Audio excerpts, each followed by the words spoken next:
probably button his shirt and look somewhat better.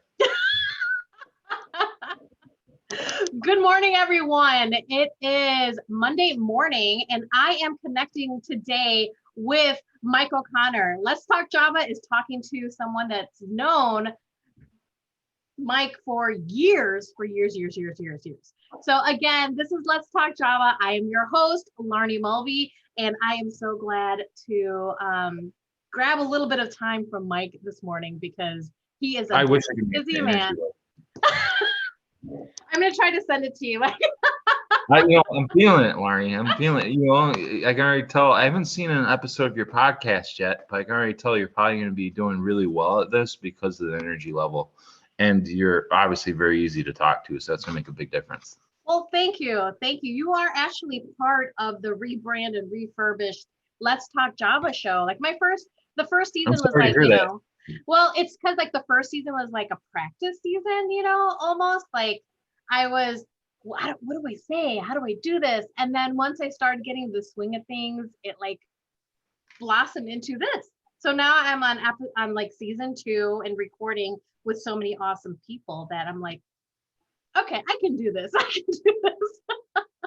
If you're a good conversationalist, it will come out on your podcast. A lot of people, everybody thinks they can do a podcast, and a lot of people fizzle out because of the conversation skills. So, I think you're gonna be fine. Oh, thank you. So, Mike, okay, I can't wait to dig into you a little bit. Like, tell us, as in like a good thing. Tell us a little bit about yourself. It's part of the reason why. Like I was just telling you before we got onto the recording, is like I've been on a lot of podcasts, probably about 1,000 or so. I haven't done any in 6 months to 12 months because I'm a little bit more of an introvert than I allow people to see me as, right? I've always been like, you knew me from my cage fighting days, which yes. A lot of the people that know me now on social media, like, when I post the occasional picture or I make the occasional statement about MMA, they're like, you were into MMA? Like, that's so nuts, like, why would you do that? And, being a 42-year-old man, I'm like, I don't know. I was dumb, At the same time, like, there's so much that I learned about myself going through all that. And the fact that you were there in the gym when I had my first couple fights, Mm-hmm. friend for life, you know what I mean? So more than happy to come up on the show. The last 5 or 6 years, I haven't fought in about a decade now. It seems like forever, right? Has it been that long? It's been a while, probably 8 years or so since my last fight, so time never stops. It's just consistently moving along, so you're either growing or you're dying, one of the two. So I've grown a little bit more into the social media side of things, especially on LinkedIn and search engine rankings since then.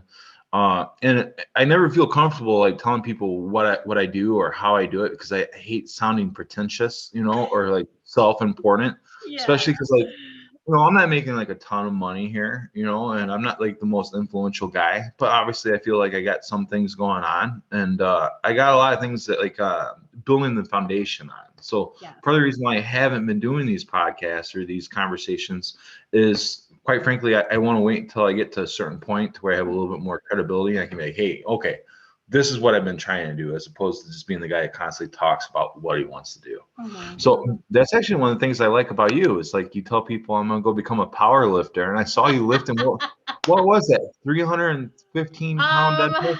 I think it was 375. 370, I think 375. That is insane. That is a lot of, I don't know if I could honestly do that right now. Right now my personal best is 402. So yeah. I could push that down the driveway maybe, but picking it up, I don't know. I have no ego. I have no problem saying you're stronger than I am. Mike, I think what I have loved about you ever since we've met, and you were talking about like it's been a decade. I'm just like, we met honestly maybe like 2009, 2010, because something like that. Because I just got back from grad school and I was like looking, and I started doing the whole boxing thing, and that's when we met, like around that time.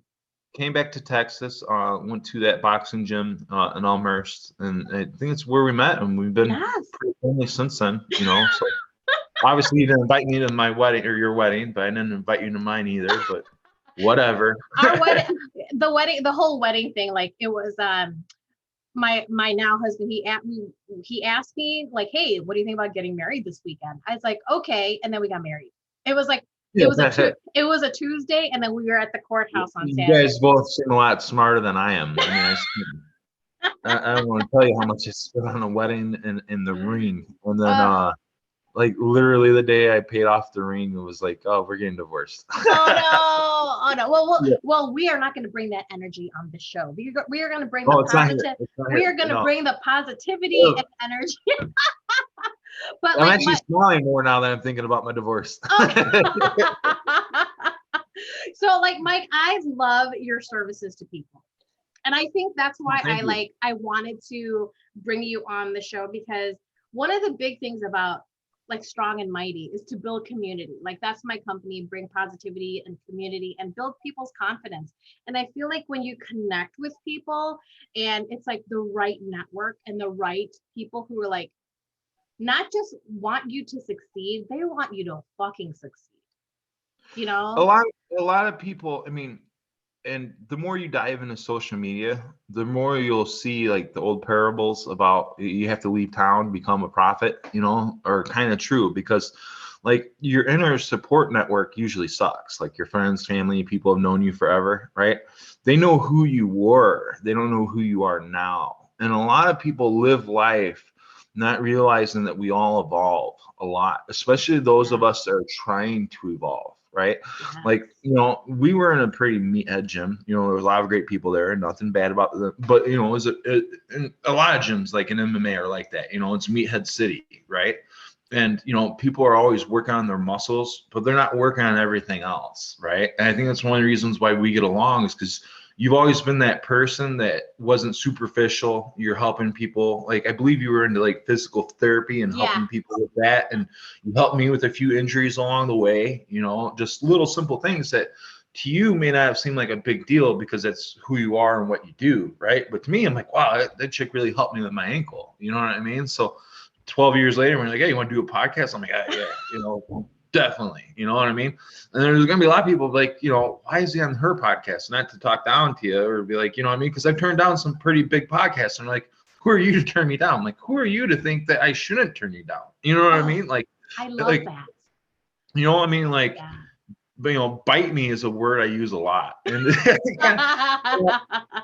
like I was telling a lawyer threatening to sue me a couple months ago, right? It's like, I tell everybody all the time, I don't know why anyone listens to me. I'm a little bit crazy, right? Been diagnosed bipolar, taking my fair share of acid and blows to the head, right? So like anything I say here really can't legally be used against me because I'm like certifiably insane. So like, if anybody follows me or gives me any credit, like to me, that's a blessing. You know, I'm just happy to be on this side of the earth, you know, and I've actually on LinkedIn, right? I'm not as active on there as I used to be by any means. I used to like live on that site. And, you know, because people act that way so much, I'm pushing myself to new limits with my website, the Service Professionals Network. I'm doing things that if people weren't so pretentious and fake and full of themselves on LinkedIn and some of these other social media platforms, you know, or in my personal life, you know, not to go back to the divorce thing or anything like that, you know, but people weren't like, hey, you failed to meet my financial expectations, or you failed to meet my following count, or you failed to meet this, or you failed to meet that. Sorry I forgot to turn off my phone because I'm an asshole. So, you know, if you failed to meet all these expectations, right? Like they just look at you like you're not a good person, or you're not good enough to be in their circle or their clique or in their life, right? And, you know, we all meet those people, right? Yes. Like just out there. They're out there. And a lot of people want to be positive. They want to be supportive. They want to be known as that supportive person, right? That helps people, right? But, you know, it's kind of like the love languages, right? We all have different love languages. Like word of validation used to be mine. Now I don't really care because so many people use bad words, right? But like, you know, certain people, like they're rewarded by cash or gifts. And some people just want to hear like, you know, attaboy or good job, you know, you're awesome. You know what I mean? So we're all motivated by different things. Right. I guess I'm motivated by spite. So I'm gonna take this left field on you. I'm motivated by spite. So getting back to the Hupple thing and the MMA thing, right? A lot of people nowadays, because like I don't know, probably have like 100,000 followers on all the different social media channels if you add them up, right? I'm one of those guys. I got like 40 something thousand on LinkedIn, right? But a lot of those people have been following me for years on LinkedIn, but they forgot that I originally got on LinkedIn to raise money for an orphanage in West Skinny. At the time, I had 33 kids. I was working with, during the marriage or whatever, got divorced. She took over that, failed. I plan on getting back to that point to where I'm helping people. Like I was just watching the MMA fights actually, and Dustin Poirier was talking about how he and Khabib and I can't remember, Justin Wynn, who I actually trained with a little bit down in Texas before I met you actually. So that's how old I am. They're helping people with homes in Uganda, right? And I want to get back into that, right? And that's part of doing the things I'm doing with the Service Professionals Network is because like kind of swinging for the fences, right? Like, and a lot of people, when you come up to them with a big idea or a big thing, they're like, "Oh, you're never going to put in the work, or you're not going to do this, or so many other people have already done it, or there's already a Yelp, there's already a Facebook, and there's already this or that." And like, it's kind of like in all things, right? People like to assume, about everything. They assume like, Laarni can't be that strong. She's just a woman. There's no way she can pick up a car and move it to the next parking spot, right? I mean, like, people just make assumptions. We all do, and I want to be one of those people that break those assumptions or break people from those habits of making assumptions.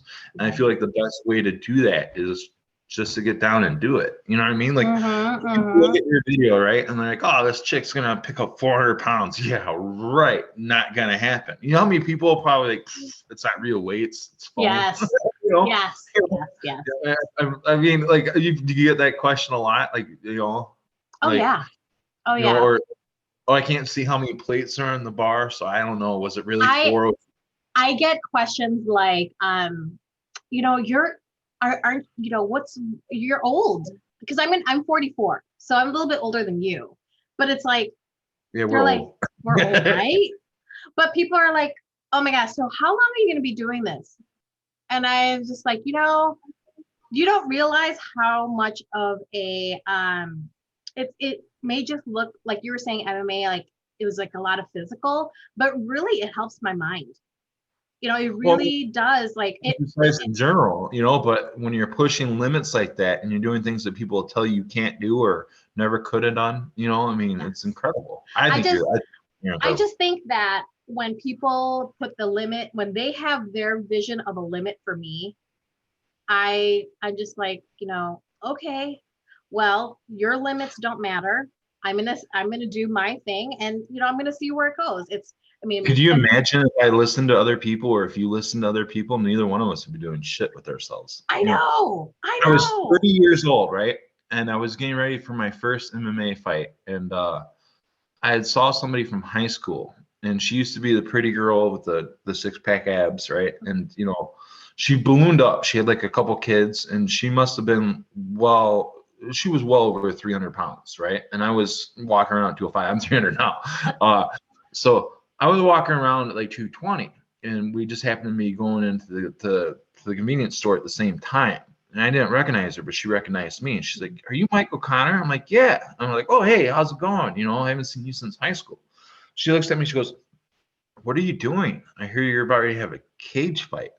I was like, "Yeah, I'm gonna kick the dude's ass all over the place. I'm excited about it, totally gonna be awesome." She's like, "You're old. Like, we're old. Life is over." Like, she literally said, "Life is over."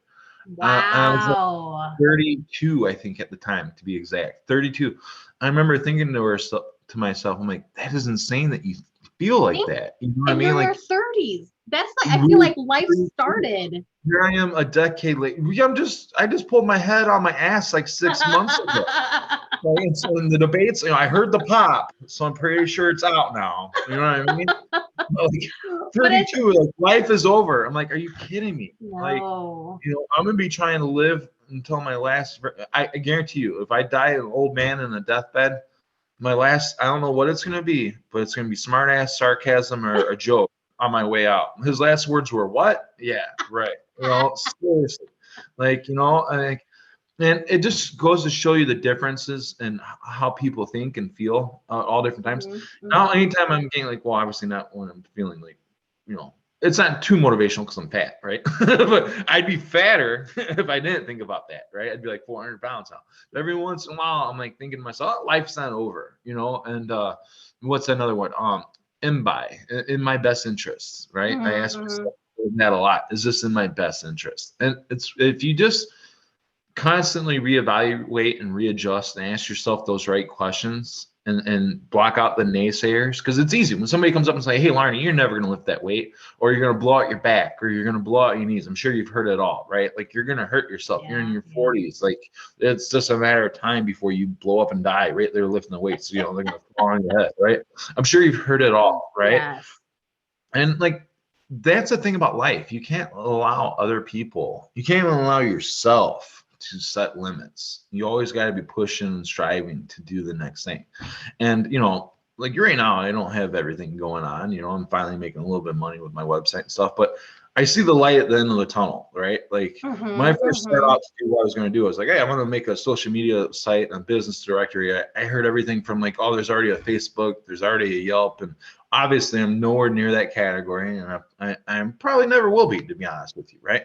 But what most people don't realize is there's literally hundreds of thousands of social media websites and business directories every day. A different, thousands of people are like, I'm going to make a business directory, right? So a lot of people are like, you'll never make money at that. Well, I could point out like, I don't know, a couple hundred sites that nobody's ever heard of where they're making millions of dollars a year in Google ads and Amazon ads, right? And nobody's like ever heard of them. Like ebusiness.com, I think they get a ridiculous amount of business. And like, if I ask somebody, hey, do you know ebusiness? And they'd be like, what? People don't know. So like, if there's any takeaways from this podcast, I hope that people just realize that you can't let other people set your limits. If we get that message across, we did a good job here today. And I think like somebody asked me like, oh, why are you're starting a podcast? I'm like, yeah, at first, honestly, this was like going to be a funny, haha. Let's like, and the thing is, I started to realize I wanted to add more value into what I say to people and how I talk with people and what we're talking about. Because I feel like sometimes there's a lot of like just noisemakers on podcasts. And I'm just like, you know what? I want to give the value. I want the value for people when they come here. They take away nuggets like that every time they listen to it. They're just like, oh, that's a good one. Because I know when I started listening to podcasts, I would listen to podcasts even when I was working out, and I wish I had a pen and paper because I took a lot of notes. I love taking notes because I like to go back and some of those things that maybe I forget, like days that when I have a shitty day, sometimes, like I find like a little note that I wrote and I'm like, you know what, that's a good one. That's a good one. I need to focus on that. And those are all these like positive things that I feel like I want to continue to build into the world. And that's why when I started my business, which was just last year, and I'm like, I'm going to build this big old positivity forest because, I'm just so tired of like hearing so much like people need it. I mean, positivity and like, there's lots of buzzwords going around, like helping hands, was it random act of kindness? And it's part of the reason why I kind of got off LinkedIn, right? It's because the rapid fake positivity. And I started thinking about this recently. It was like, you know what? Screw it. I'll take fake positivity. I'll take the fluff. I'll take the crap. And I'll be happy because you know what? You could just be a negative asshole. You know what I mean? So, like, I may not believe a word you're saying, but you go ahead and keep saying it, because like, I mean, I've always been the type of guy, right? Like when I was raising money for, connecting with Love Orphanage out in Guinea and stuff like that, right? I would tell people about it because I was trying to raise money, not like look at me or look at the kindness that I'm doing, or, you know.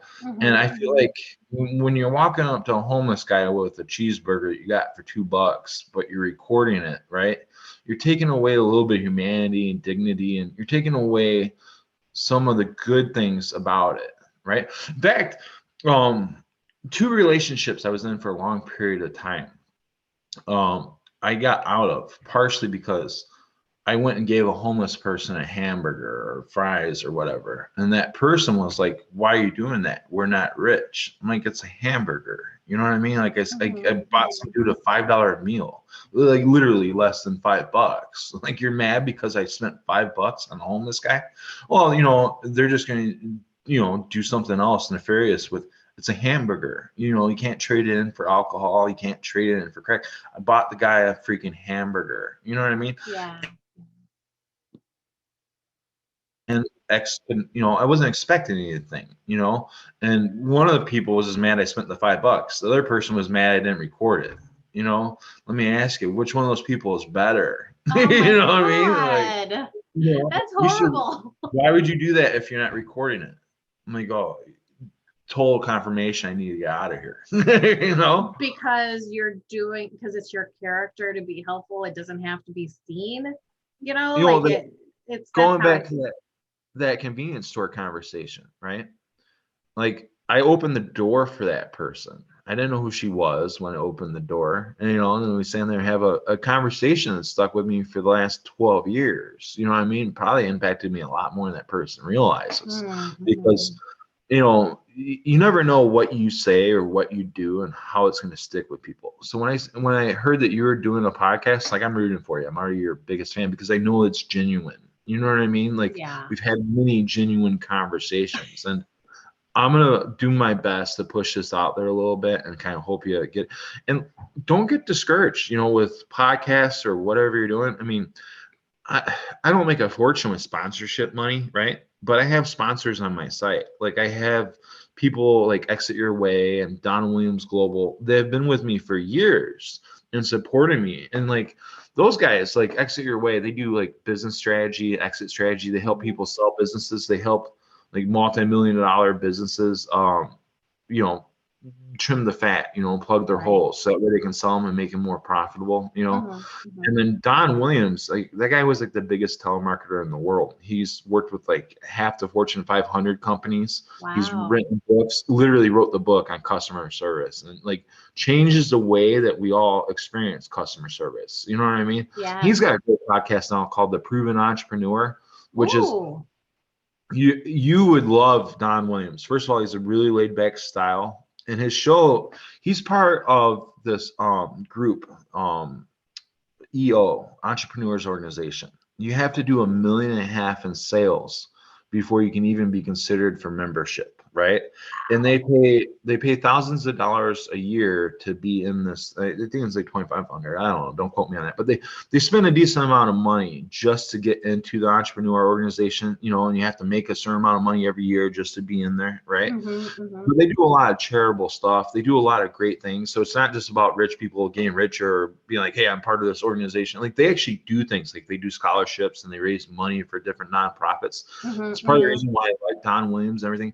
But his podcast, he is just interviewing people that I think are in EO. Like, they're really, you know, I mean, they're proven entrepreneurs. So I think you would love that show. And you probably get a lot from him. I mean, I've watched just about every episode now. I mean, not just because he pays me, but because, you know, it's good content, right? It's like valuable content.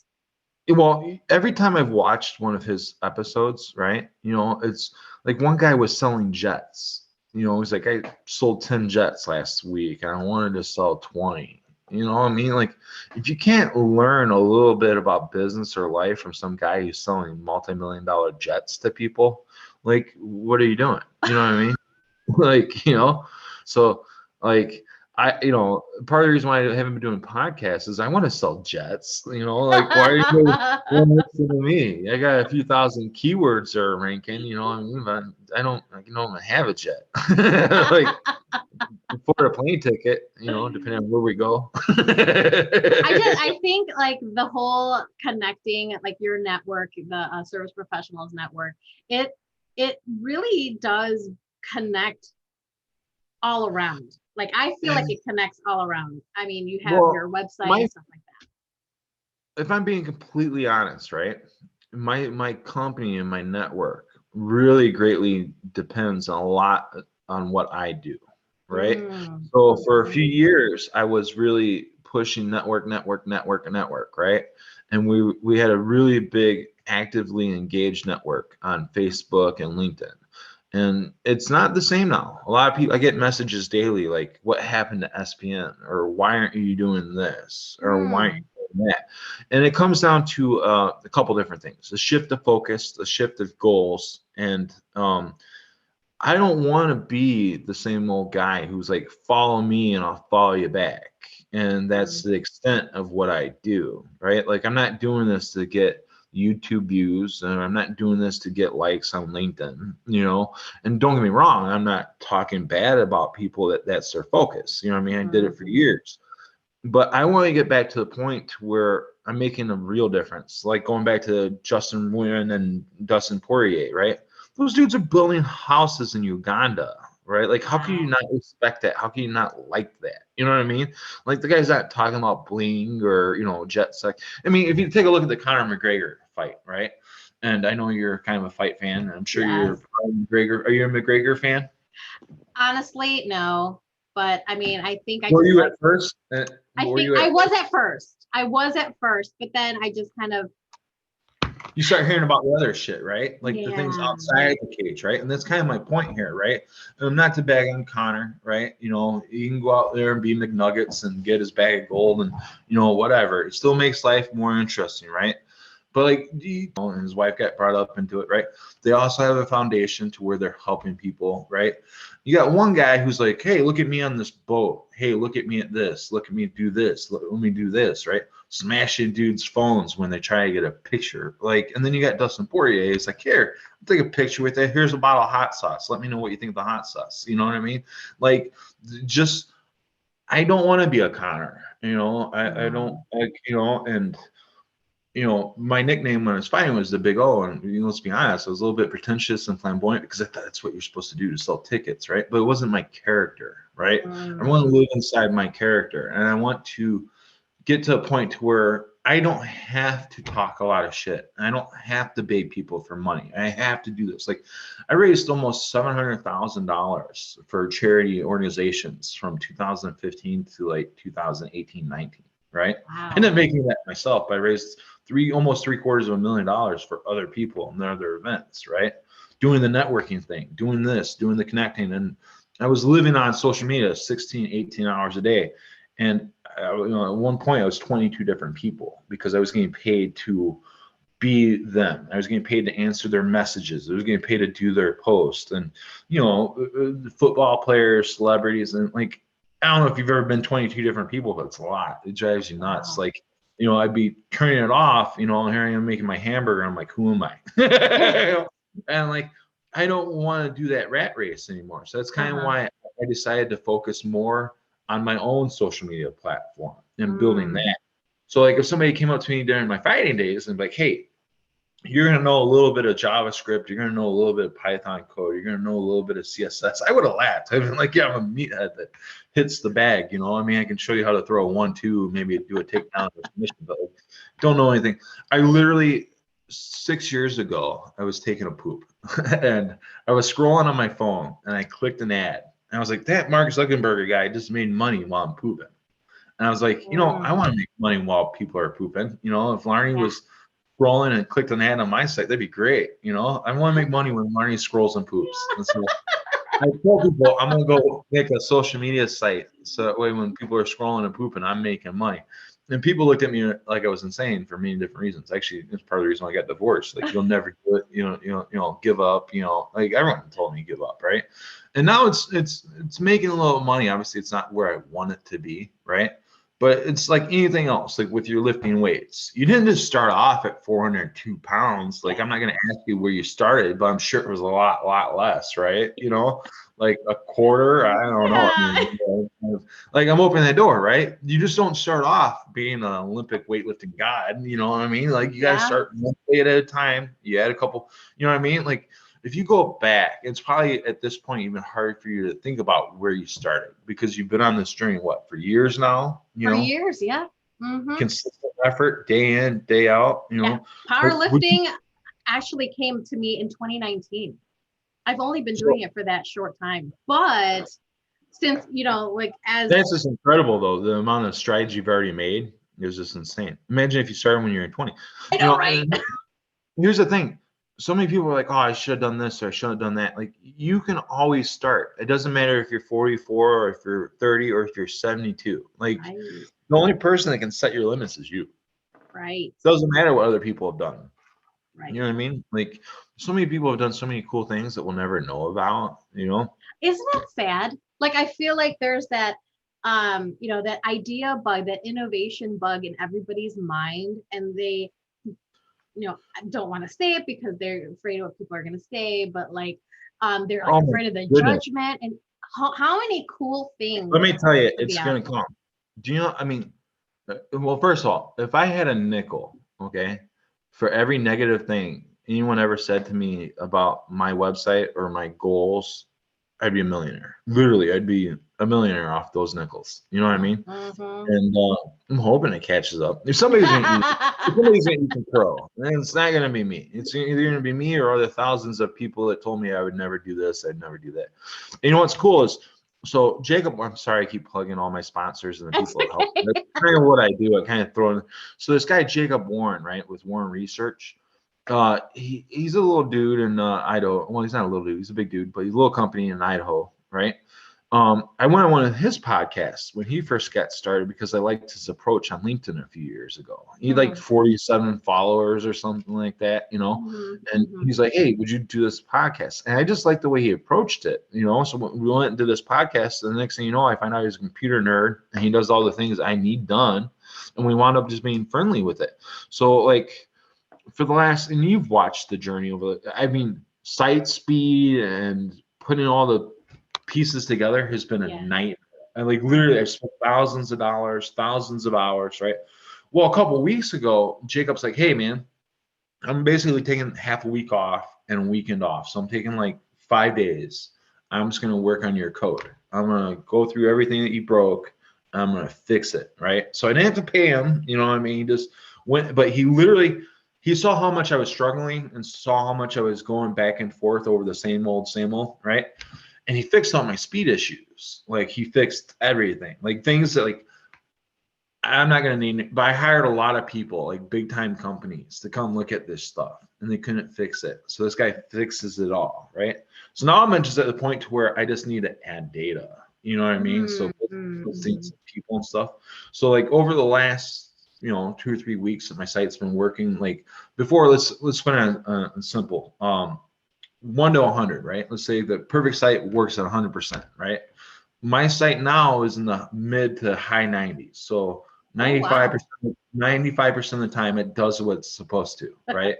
Which, I got 1.6 million, or actually it's 2.2 million pages, right? So that's a lot of data to dig through. So every time like you go to my site and you search something, it has to go through to 2 million plus files, right?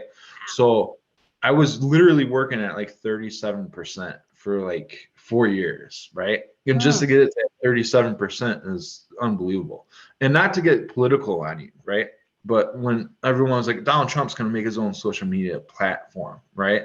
You know how many people like were like, oh, Mike, you must feel like an idiot. It's funny because like we're going back to there's hundreds of thousands of social media sites out there, right? They're all out there, right? everyone came up to me, thousands of people sent me messages. Hey, Donald Trump's gonna be another person for you to compete with. He's gonna have this social media site. You know what I said at the time was like, yeah, good luck. Because there's so many bells and whistles. Who are you gonna hire to do it? You know what I mean? Like anybody who can really do it's already doing it for themselves. And why would they do it for you for amount of money? You know what I mean? Like if you can figure out how to put all these bells and whistles together and make it actually work in the high 90s, you're going to do something special and awesome. So like, good luck with, what's it been, a year? I don't see a site. Do you? You know what I mean? So Jacob Warren fixed all this stuff. So now I'm just, for the longest period of time, the United States was 97% of my traffic from social media, from Google, Yahoo, and Bing, right? And all the rest of the countries in the world were at 3%, right? The last 2 weeks, I think the United States in 4th or 5th now for total traffic. I got like India, Australia, New Zealand, United Kingdom, France. I mean, we're branching out. It's kind of cool. Like we got literally traffic from all over the world growing. And I'm not going to tell you how because I'll get myself in trouble. But we got business listings from literally 138 different countries out of 195 in the world. So it's really like so for the first 3 years, I had the business directory plugged in. I uploaded like 6,000 Dunkin' Donuts, right? And like 10,000 other different businesses. And then I got a couple thousand that, came in over the course of a couple of years, right? We just got to 100,000 plus live listings last week, like last Thursday or Friday. And we're at almost 170,000 live listings today. So it's really going a lot faster. So by the end of the year, I want to have 15 million live business listings up on the site. So Mike, is that like your end goal for like, say this year? So for someone who, it's already July, and for new entrepreneurs, new business people, like what do you have, like, do you have any advice for like the end of the year to like build some kind of momentum a little bit? Do you have any kind of a tidbit, a nugget, any advice? It's part of what I hate about the world, right? So many people just give blanket motivational advice. It's not a bad question. I'm just not smart enough to answer it in a way that makes sense to apply to everybody else, right? And like so many people, when they give that advice, they're like, you just got to do this or you just got to do that, right? That's not always the case. Maybe I'm a little bit obtuse, right, in regards to how I answer questions, right? But I don't like blanket advice. Like you can do it if you want to. Well, maybe you can't. Maybe you're a mouth breather, or maybe you're lazy and you're just not going to put the work in, right? And that goes back into what you tell yourself and why it's important, right? And why people set so many limits, because business isn't easy. Being an entrepreneur definitely isn't easy. Opening your own social media site, you gotta be insane. Like I realize why people thought I was crazy now, right? But it doesn't matter what business you're in, right? As soon as your toe hits the floor in the morning, you got to expect an unbelievable amount of negativity and bullshit coming your way that day, right? And the biggest thing I can tell anybody is the people that become successful, whether they're good people or not, the people that become successful in business are really good at compartmentalizing things, right? Did you have a bad day or did you have a bad moment? Did you have a bad experience, or was it something that you can take and learn a lesson from and not do that again and move forward, right? And that's one of the things, going back to Don Williams and his Proven Entrepreneur, that's one thing I really like about his show, is that he asks these people that are like really proven entrepreneurs, hey, what's the biggest thing? Almost every single one of them's like, I failed a lot. You know what I mean? Like that's the biggest thing is you've got to be ready for failure. You've got to be ready to have a little egg on your face, right? And maybe it's, from getting my ass kicked on TV in front of my parents, right? I mean, like I just got kind of used to, I mean, if you get beat up on TV in front of your parents, how much worse can it get? Right? Like it's not going so bad. I'm doing good, Mom, I promise. But I think you hit the nail on the head there. Even though you're like, it's not a blanket thing, but like the whole be ready for failure, I had to write that down, because that's really the only blanket advice I can give people, right? I think but some people are afraid of it. Like they're afraid. Like for me, I'm afraid of failure, but am I going to keep trying? That's why I have this revamping of this, of this show this season, because it's like I needed to revamp. You know, it wasn't technically a failure, it was just a readjustment.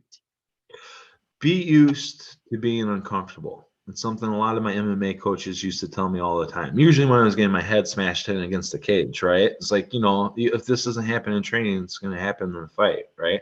I mean, like, you can literally, like, we're all guaranteed at least one more worst day. Like, none of us have lived the worst day of our lives. You know what I mean? Like, you just haven't, right?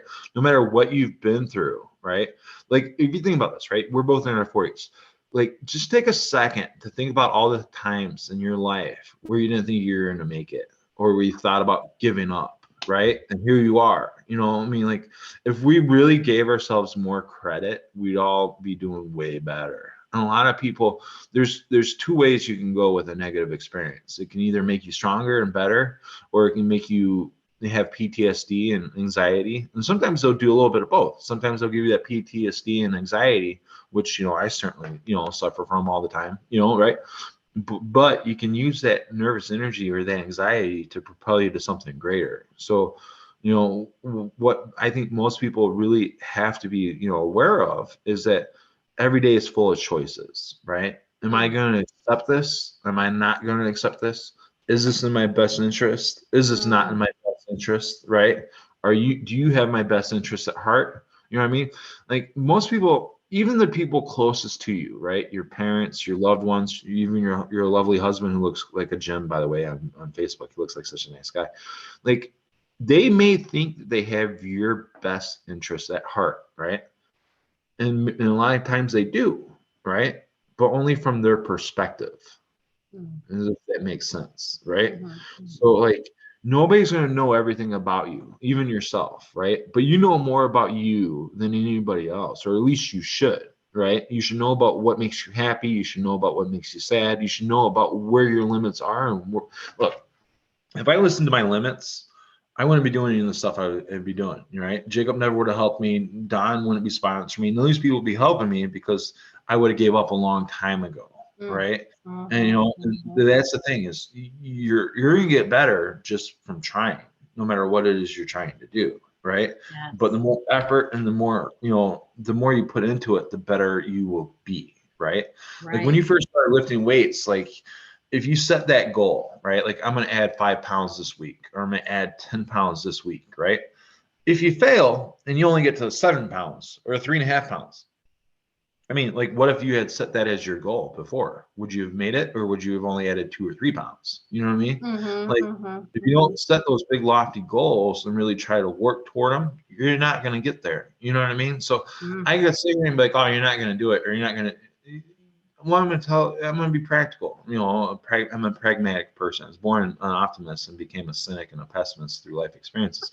But I consider myself to be somewhat pragmatic in that you can surprise yourself. You can surprise yourself in many, many different ways. Like, if somebody told me I was going to be a coding nerd a couple years ago, I would have laughed so hard, right? And now I'm trying to learn a little Spanish. I got a little ways to go. I'm trying to learn a little bit of French, right? But a couple years ago, I never would have tried that. I never would have signed up for the app, or never would have started giving myself the opportunity to learn these things, because I was conditioned. I'm not to bag on my parents or family members, but I was conditioned to think a certain way, to think about what I can and cannot do, right? Like, I heard some kids singing the other day, and it was terrible. Right. It was just like, it was like two Valkyries, fighting over who's going to scratch the nail board. Right. And the mom was like, don't ever sing again. You're not a good singer. Right. And don't get me wrong, she had a point. The kid was horrible. Right. But, like, you don't say that to a kid. Right. Because, like, what if it just has a frog in his throat, or hasn't learned their voice, right? Like, that kid could grow up and be like the next greatest singer, with a little bit of practice. Like, who are we to set limits on a kid with no singing ability or no artistic ability? I knew a guy, he was an old neighbor of mine. He was in his 70s. He was like 73 years old before he took an art class, because his family told him he would never know how to draw when he was a kid. Here he is at 73 years old. He went back to college to a page and started taking art courses, right? And I was like 9 at the time. And Laarni, let me tell you, I told him that's terrible. I'm like, I can draw better than you, right? I'm like, this is terrible. Like, your parents were right. I remember that. I remember that old man look at me. And, you know, I used to like him because he always had the Playboy out on the stage. He would sit out there and read this Playboys and drink wine. So here I was, a little 9-year-old kid. I'm like, boobs, you know. And like, your wife is cool with it. He's like, yeah, I don't care. You know, I'm reading the articles. Right? So I like the guy. But within 2 years, when he was 75, 76 or something like that before he passed, right? If you could see what he was sketching, it was unbelievable. Like I would come over and I would sit down and he would just start taking notes. And I'm like, hey, you know, what are you doing? When you know, he's like, I'm just chit chatting, blah, blah, blah. And I'd forget about it because I was a kid, you know. And then later he's like, hey, here's your face. And it looked like a great, like this is a guy in his 70s that taught himself how to draw. Went back to college to Page to win the basic art class, you know, struggled with it. And by the time he died, he was like really, really good at drawing people. He had canvases, like he drew everybody in town. You know, but like imagine if he carried that, you know, imagine what he could have been if he started in his teens or 20s, right? If somebody didn't tell him that. You know what I mean? And here he was 73 years old before he finally was like, you know what? What's stopping me? And I guess I brought that point up because like I don't think most of us are aware of how we're conditioned. You know what I mean? Like we all have some type of conditioning, you know, whether it's PTSD from violent episodes or our triggers, you know, I mean, it's a popular word nowadays. You know, we all have different triggers, right? And I'm big into not necessarily, you know, telling people, hey, you're triggered right now, right? But I want people to think about that. Am I triggered right now? Right? Because me telling you you're triggered versus you realizing your own, those are two different, totally two different things. You know what I mean? Two different things. Yes. Yeah, you know, so I think a lot of people are very direct with people and they tell them, hey, you know, this, that, you know, this is what you're doing wrong. This way. First of all, like, who are you to tell me what I'm doing wrong or how I should do this or how I should do that? Right. And, you know, almost nobody, almost all the time reacts well to that type of advice or that type of love. Right.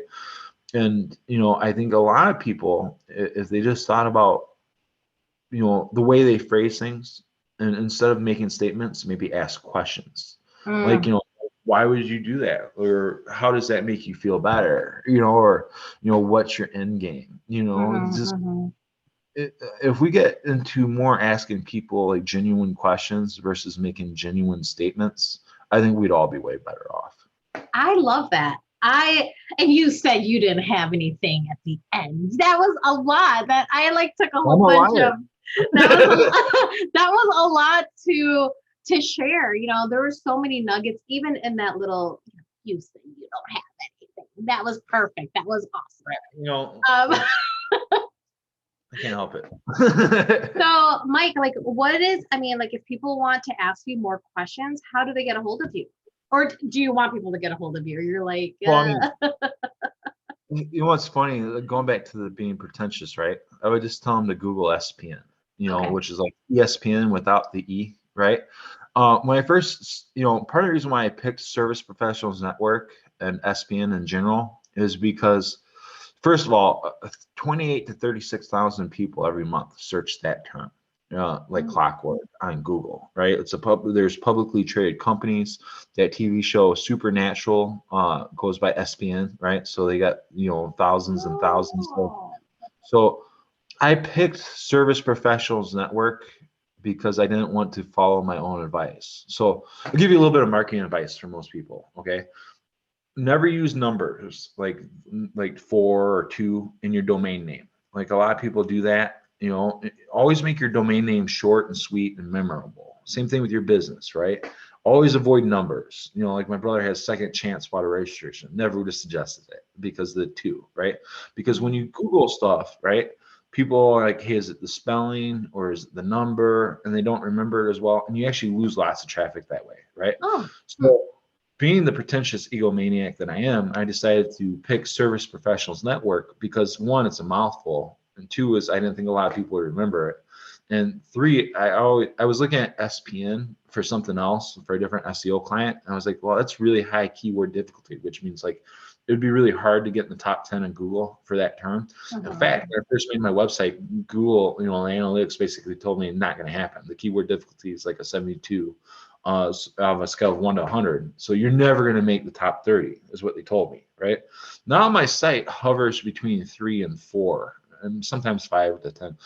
I'm coming for you, Supernatural. I'm coming for you. Netflix network or whoever you are. I'm coming for you. I'm coming for that. But I figured, huh? No, go ahead. Finish up. Go ahead. So I figured if I get to that top spot, right? Like I feel confident doing these podcasts and saying like, hey, look, I actually did it. Plus, I'm getting a fair amount of traffic just from that term, right? Wow. So like that's kind of why I did it. But it's one of those things, right? And maybe I'm circling back here, right? I did it just to prove that I could because other people told me I couldn't. You know what I mean? And not to. I'm still at the point. So I'm like, I think eventually everybody's going to know about SPN, right? Like it's just going to happen because look, let's keep it real. How do people find things? Google, Yahoo, and Bing. You know what I mean? Like, if you're not on Google, like, people aren't going to know you exist, right? And I feel like if I list 15 million businesses and a couple million of them get into the top 10 on Google, like everybody's going to know me. It's kind of like when that person told me, oh, you'll never meet financial expectations, right? And I told you I was motivated from spite, circling back here, right? Imagine how pissed off you'd be if somebody's like, you're a loser and, you're never going to make it. And the next thing you know, you're Googling seafood restaurant and you see the son of a bitch's site in the top 3 on Google. Like, you're never going to do it. And well, yeah, good luck Googling somebody without seeing me. Well, Mike, as we wrap up here, like, I'm so glad that you were able to share so much information. Like, I feel like there's a lot more I could ask you, but there's just so much. There's so much knowledge that you have when it comes to this. It's very nice of you. Thank you so much. There's just a lot to ask. Like why'd you have to end on the whole marketing thing? Because now I'm just like, oh, okay. I have like so much more to ask you, but I only have a certain amount of time. I always tell people, I don't know why so many people want me on their podcast, right? And not to sound like a total, like, conceited guy, right? But I feel like I'm a pretty interesting fellow, because I don't know, I spent a lot of time to learn shit. But I think that's exactly why I wanted you to hop on, because I knew that there was going to be content that was awesome. Like I knew that there was going to be nuggets that you'd say. And like I think you have a different perception, like a different way of looking at things. And sometimes people have to be direct and people have to say what they have to say without any sugarcoating. And I believe that as well, because, people will just do things or say things that they feel like you should hear. But like, really what I want to hear, I'm not that guy. I want to know that I'm doing something wrong. Like, I want to know that, so anyway, but Mike, I want to say thank you so much for being on the show today. Because thank you for getting me back on the podcast.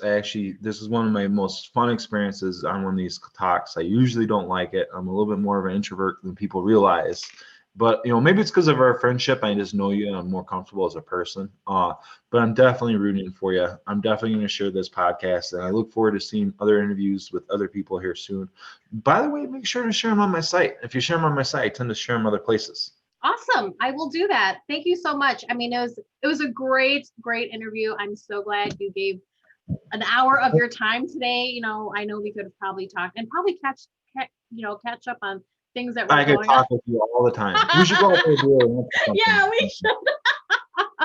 All right, Mike. Well, thank you so much, everyone. This is Let's Talk Java. I am your host, Laarni Mulvey. And again, I want to thank Mike O'Connor for hopping on the show. And we are having our coffee. We are having our coffee today throughout the show. It's delicious. So hopefully you guys, I'm not going to say hopefully. I want you guys to have a wonderful day. Mike is spilling his coffee all over his desk. So. All over the place. Such a mess. So I'm ready to go full caveman. I'm asking out my Risk. Do you ever play Risk? No. We play Risk over here. Oh, it's such. You lose friendships and relationships over it, but it's worth it. Risk is everything. Oh my gosh. Okay, you guys, go play your Risk game. If you guys want. But everyone have a wonderful day, and I will see you guys in the next episode of Let's Talk Java. Bye.